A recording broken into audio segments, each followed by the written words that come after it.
ఓం శ్రీ గణేశాయ నమః. ఓం శ్రీ సరస్వత్యై నమః. ఓం శ్రీ గురు దత్తాత్రేయ నమః. ఓం శ్రీ లక్ష్మీనరసింహాయ నమః. 25 మే 2026 సోమవారం యొక్క దిన విశేషము మరియు పంచాంగము. దిన విశేషం ఏంటంటే ఈరోజు సాయంకాలము లేదా ఉదయం పూట శివునికి చెరుకు రసంతో అభిషేకం చేయండి. దీనివల్ల ఏమవుతుందంటే మీకు రావాల్సినటువంటి లోన్ వస్తుంది.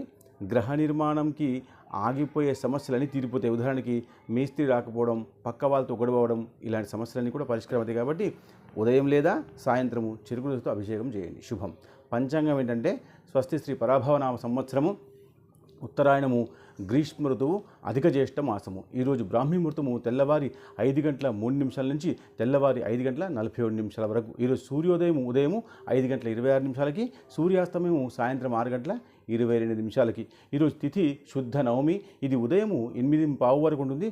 దాని తర్వాత మీకు దశమి వస్తుంది. అటు తర్వాత నక్షత్రము ఇది పుబ్బా నక్షత్రము. ఇది ఉదయం 6:38 వరకు మాత్రమే ఉంటుంది.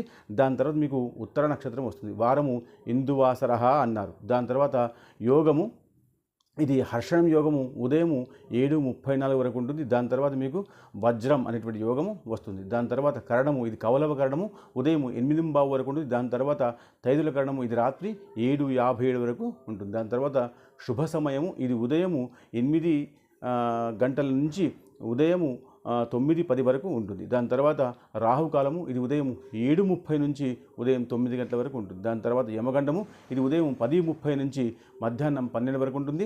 దాని తర్వాత దుర్ముహూర్తము ఇది మధ్యాహ్నం 12:20 నుంచి మధ్యాహ్నం 1:12 వరకు ఉంటుంది. దాని తర్వాత వర్జము ఈ వర్జ సమయము మధ్యాహ్నం 1:55 నుంచి మధ్యాహ్నం 3:32 వరకు ఉంటుంది. దాని తర్వాత అమృత ఘడియలు ఇది రాత్రి 11:37 నుంచి రాత్రి 1:14 వరకు ఉంటుంది. ఈ విషయాన్ని షేర్ చేయండి, లైక్ చేయండి, కమెంట్ చేయండి, శుభం.